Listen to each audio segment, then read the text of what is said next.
और सुना भी वही है जिसके सुनने से हमारा मन यानी हमारी इंद्रियां चंचल न बने, मेरे हृदय जो है बिल्कुल पापों से भरा न रहे, पाप न हो जाए। इसीलिए ये कान, ये आंख, ये दोनों बड़े बड़े महापुरुष इस पर संयम रखे हैं। जब इस पे संयम होगा तो हृदय में विकार नहीं आएगा, हृदय में किसी भी तरह की कोई विकृतियां नहीं आएगी और हृदय निर्मल होता जाएगा, स्वच्छ होता जाएगा। और निर्मल स्वच्छ हृदय ही किसी से प्रेम करता है, वही सच्चा प्रेम करता है जिसका हृदय स्वच्छ है, निर्मल है। मैं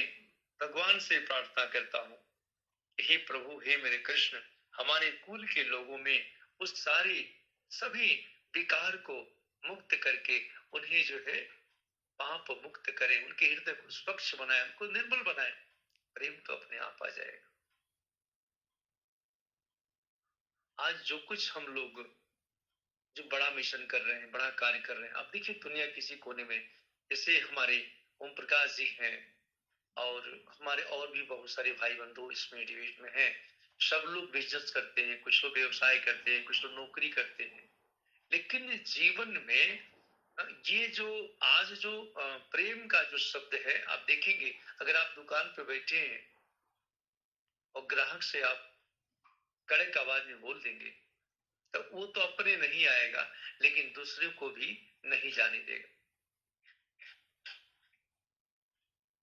प्रेम से, सरलता से, सहजता से अगर हम अपने जीवन को जिए तो हमारा जीवन ऐसे ही आनंद और सुख में भर जाएगा। और कौन नहीं चाहता कि मेरा जीवन सुख से भर जाए, कौन नहीं चाहता है कि मेरा जीवन आनंद से भर जाए, कौन नहीं चाहता है कि हमारे जीवन में सुख और शांति भर जाए। हम सुख और शांति के लिए अनेकों उपाय करते हैं, लेकिन वो सब उपाय बाहर से होते हैं, भीतर से कोई नहीं करता। जिस दिन आप भीतर से उपाय करना शुरू कर देंगे तो मन की शांति तो अंदर से आती है मेरे भाई बंधु। मन शांत होगा, हृदय शांत होगा, हृदय साफ होगा, स्वच्छ होगा, प्रेम प्रेम प्रेम का अपने आप हो। और पूरी दुनिया प्रेम पर टिकी है। भगवान ने गीता एक ऐसा दिव्य ग्रंथ है कि अपने कुल के लोग, मैं और किस लोग के डिबेट में मैं इतना हाथ जोड़ के आग्रह करूंगा कि आपके आंगन में, आपके घर में, आपके ऑफिस में, आपके पूजन घर में दो चीज जरूर रहे। दो चीज जो है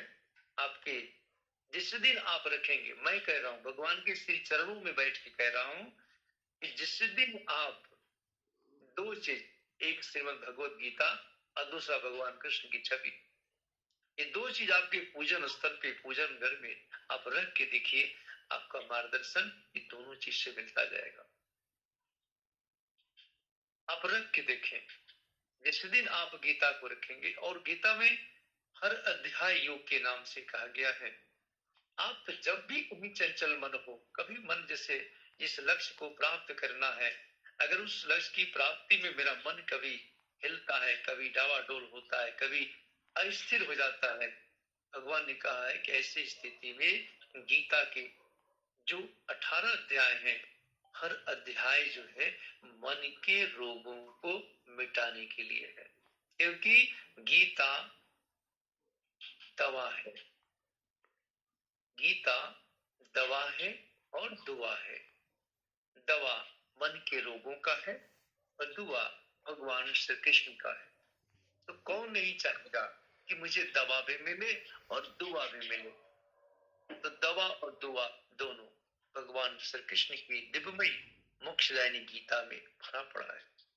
अगर हर आदमी, और तो मैं नहीं कहूंगा, लेकिन इतना कहूंगा कि 700 श्लोक पढ़ना अगर संभव न हो, 700 श्लोक पढ़ना सबके लिए समय अभाव में संभव नहीं है, तो कुछ श्लोक हैं जो मेरे परम पूज्य गुरुदेव ने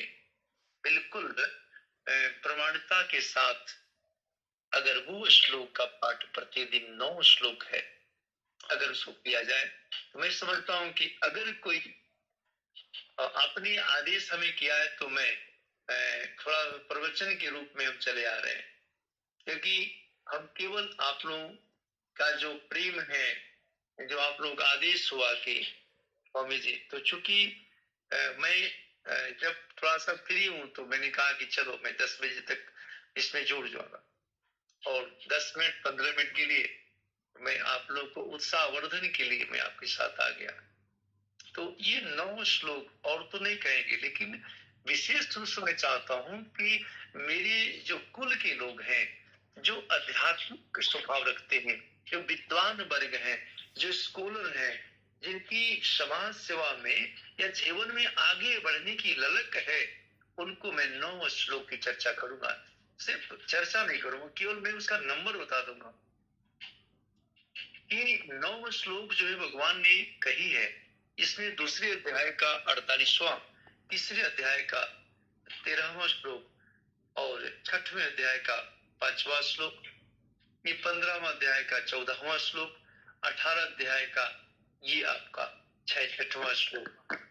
इस तरह से 9 श्लोक ऐसा है पूरे 7 श्लोक में कि केवल बस इसका पाठ हो जाए। 3 श्लोक भोजन के पहले, 3 श्लोक रात्रि विश्राम के पहले, और 3 श्लोक सुबह में प्रातः काल पूजा के समय पर अगर आदमी करे, तो मैं समझ रहा हूं कि आपके कोई हृदय में कोई विकार जल्दी प्रवेश नहीं करेगा, और जब विकार नहीं रहेगा तो वो मन निश्चल हो जाएगा, वो मन प्रेम से भर जाएगा। उस मन के अंदर, उस हृदय के अंदर कोई गंदगी रहेगी नहीं। तो जरा सोचिए कि जब आप किसी को गाली देना नहीं जानते, जब आप नफरत करना नहीं जानते, किसी को देख करके जलना नहीं जानते, किसी को गिराने का काम नहीं सीखा आपने, किसी को गिराने